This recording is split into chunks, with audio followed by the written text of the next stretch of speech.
My expert analysts are in the house. I'm starting from the other end. Jimmy. Always a pleasure to be here. Seeing Yemi here alongside Dr. I don't know whether to call him Doctor now or Prince, Rashid Balogun. First thing I said was his name is Rashid Balogun, not Rashidi. Just like Rashid Yekini, not Rashidi Yekini. Great pleasure to be here. Okay, Yemi. Good afternoon, viewers. A great week it has been. Like you said, a man stood for a worthy cause. 4 decades, 40 years. 40 years. It shows doggedness, being the single sole sponsor of a certain tennis competition. And I think for me, that is just all phenomenal. One can do. That's phenomenal. That's all one can do for a particular sport. And like you said, Ms. Gentle, so rest in perfect. Before I go to Rashid, we're just talking about doggedness, longevity. We're talking about persistence in doing what you're doing, because we used to remember the Lord Rumen's Classic, in tennis. The one we do at Okada also. Ibenedion, that brought in a lot of people. Classic. And even in athletics, in Koyo Ibori class just of recent, they come and they go. Where's the Moby track and field? Moby track and field. Shell, Eagle Bells. A lot of computers have come and gone. But for somebody to stand, one man, not a corporate for 46 years, 4 decades plus. It's always there. With the promise that the children would definitely ensure that. I think it's a legacy they would not want to just the good thing about this legacy is that some of those who on set who are discussing it were not born when this legacy started. They met the legacy. It is well. They know themselves. No, but really, you see, for a man to start something very small, it shows that he was passionate about it. He put his money where his passion was, and he brought in other people. And you can't just quantify the number of talent that has been discovered through their show job. Okay, time to talk to Rashid. Rashid Balogun, welcome back. Yeah, welcome to the country. Welcome to the studio. This is my second time here. Second time here. Yeah.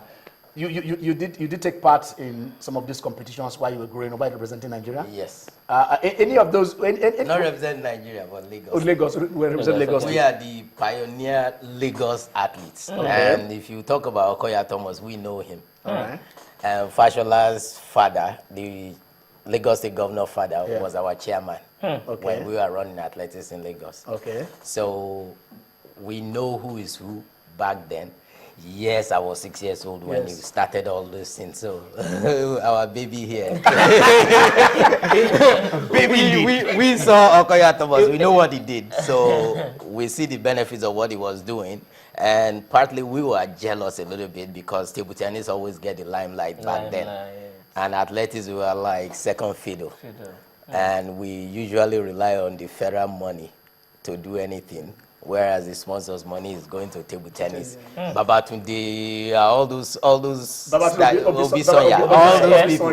Sunday Ebo, those are them. Those are the beneficiaries. We saw it, and so I can relate to what you are saying. The man has done so much, and the way Channel is doing this grassroots soccer team now, I am in favor of it because I was expecting people to do such a thing for a long time. Show an example to Sports Commission. Maybe they can take it over from there. Maybe they will collaborate with us. We don't trust handing over. I think they will. Because we are saying all the national competitions. I'm sorry, but which of them have been thriving? In which sport have we have 20 years of any competition at that level thriving? And in any sport in Nigeria. 40 years time we want to look back and say, yes. We started this way back and definitely still thriving. He's produced so and so talent for this country, and we're the better for it. What went wrong? It's fun. Okay, we'll discuss that. Last week before we left, we talked about the Keshi contract. It has become a national issue. A contract is supposed to be a personal a relationship between two persons in whatever businesses they are doing. It doesn't have to, in the relationship that they're having. But then the Keshi contract went viral, went on the internet, and then we can say, yes, we have a copy of the contract or something that looks like the contract, or certain things that people say, this is what is in the contract. And then when I've said, but luckily for us, there seems to be a kind of a meeting point that instead of all the problems, all the worries, all the negatives that are supposed to be there, is there a way that we in the press, because 2 weeks ago, the head of the NFF did accuse the press that we are sensationalizing these things. We are blowing the embers, of disunity, of war. We are not bringing things together. That we tend to make things that we are happier. Because maybe they say bad news is good news when it comes to the press. But these days, let us see if we can, on our own, look at certain perceived issues, certain areas where we believe within that document might cause some rancors. Today we are visiting that. We promise we'll visit today. We are going to spend the rest of the program looking at certain areas. We have a sport lawyer in the house. He will explain some of those things that we don't understand. So without much ado, like they say, let us start with clause 4.2, clause 4.2 of the contract of clause 4.2, and it says, the NFF shall, upon the expiration of this contract and in its absolute discretion, offer to the head coach the option to renew this contract on terms and conditions to be mutually agreed upon by both parties. The renewal shall, however, be determined by the performance of the head coach in achieving a target set out in clause 5.5 of this contract. If it is ready, we can scroll.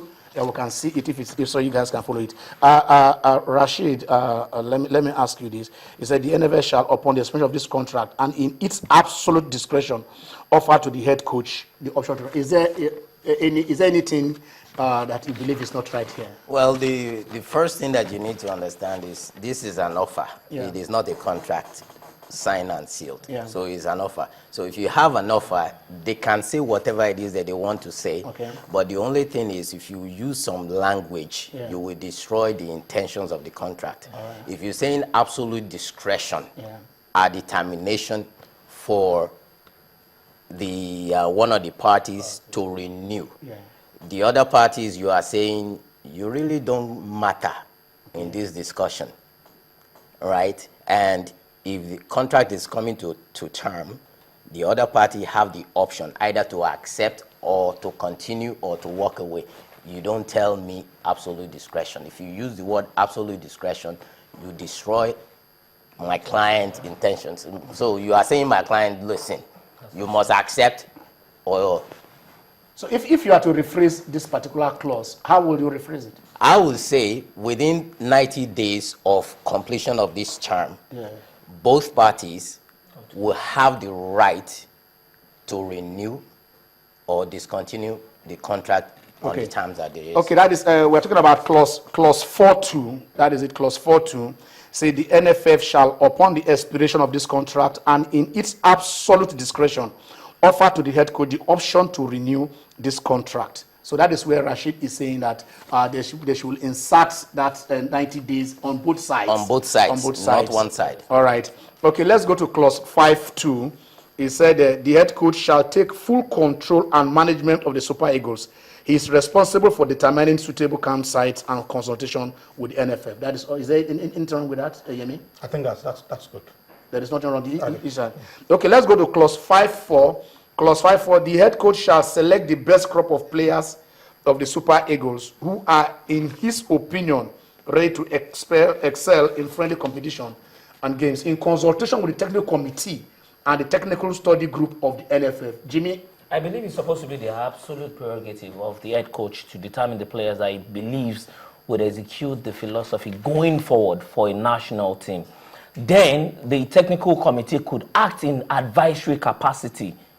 When you say a pool of players will be given to the head coach to choose from, then that means basically it's the technical committee. You ask yourself, if there is failure on the part of the team to deliver, who's going to be responsible? The technical committee who sets up the pool, or the head coach that eventually gaffers the team?